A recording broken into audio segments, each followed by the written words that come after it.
Iran, situated in a highly strategic position in the Middle East, is bordered by the Persian Gulf, a region rich in oil and gas reserves.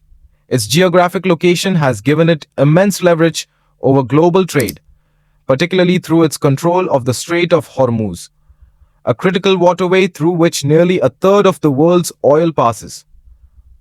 Iran's influence is not limited to geography, as it has long been a regional power, asserting itself through both military strength and alliances with key militant groups such as Hezbollah and Hamas. In the wake of recent events, the death of a prominent Hezbollah leader escalated tensions in the region. Hezbollah, an Iran-backed militant group based in Lebanon, has been a significant player in the Israeli-Palestinian conflict. Following this death, Iran blamed Israel, seeing it as a calculated strike to weaken Iran's sphere of influence. At the same time, Hamas, operating out of Gaza, was locked in a violent conflict with Israel, with heavy Israeli airstrikes targeting the region. Iran, which has always stood in opposition to Israel's policies, saw this as the perfect moment to act decisively. Chapter 2. Iran's attack on Israel. 181 ballistic missiles launched on October 1st, 2024. In an unprecedented move, Iran launched 181 ballistic missiles toward Israel. This was not just a symbolic gesture. It was a large-scale attack meant to show Iran's readiness to stand by its allies and retaliate against what it saw as Israeli aggression. The attack was launched from multiple locations inside Iran, targeting key Israeli cities and military installations. The missile barrage came at a time when Israel was already engaged in a heavy military operation against Hamas in Gaza, putting the country on edge. Despite the scale of the attack, Israel's highly advanced missile defense systems, including the Iron Dome and David's Sling, intercepted a vast majority of the missiles. Israeli citizens were rushed into bunkers, and as the missiles rained down, they were largely shielded from the devastation. Chapter 3. Israel's response and strategic planning. In the immediate aftermath of the attack, Israeli Prime Minister Benjamin Netanyahu and President Isaac Herzog addressed the nation. Herzog declared the attack a serious act of war and vowed that Israel would respond with full force.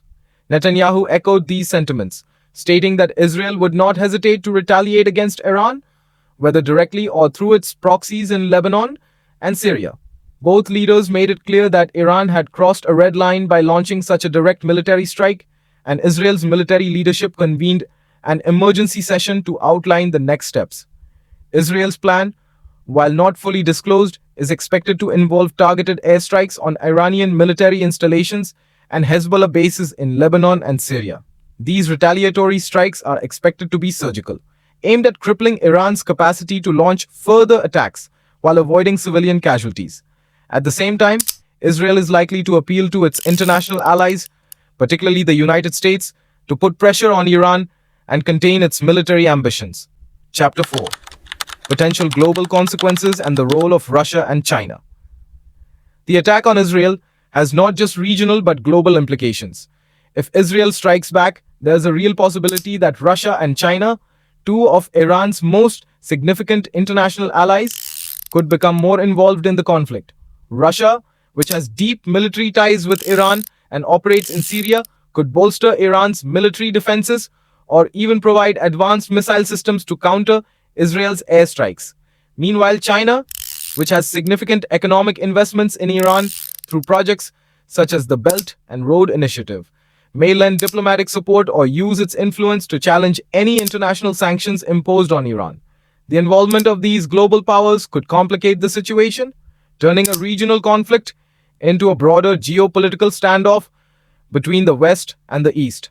The United States, Israel's closest ally, may feel compelled to intervene more directly, leading to a dangerous escalation. This has raised concerns among experts, with some even suggesting that the region could be on the brink of a broader World War III scenario if diplomatic efforts fail. Chapter 5.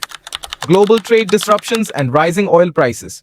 The ripple effects of this conflict will not only affect the Middle East, but also the global economy. Iran's control over the Strait of Hormuz, through which a significant portion of the world's oil flows, puts global trade in a precarious position. Should Iran choose to block or disrupt shipping through this vital waterway, oil prices could skyrocket, potentially sending shockwaves through international markets. Any escalation in the conflict between Israel and Iran will likely lead to a sharp rise in oil prices as investors grow wary of potential disruptions to the global supply. Beyond oil, global trade routes could also be affected. The Middle East serves as a critical juncture for goods moving between Europe, Asia, and Africa. Any prolonged conflict could hinder trade routes, increase shipping costs, and strain already fragile supply chains. Countries around the world are likely to feel the economic consequences of this conflict, particularly those heavily reliant on oil imports. In summary, Iran's missile attack on Israel on October 1st, 2024, has thrown the region into uncharted waters. With 181 ballistic missiles launched, Iran has demonstrated its readiness to challenge Israel directly, raising the stakes in an already volatile region. Israel's defenses held strong, but the risk of further escalation remains high. As Israel prepares to strike back, the involvement of global powers like Russia and China looms large. The conflict, if it continues, will have far-reaching consequences for global trade, oil prices, and international relations, making it a pivotal moment in modern history. The world now waits anxiously to see how this dangerous situation unfolds.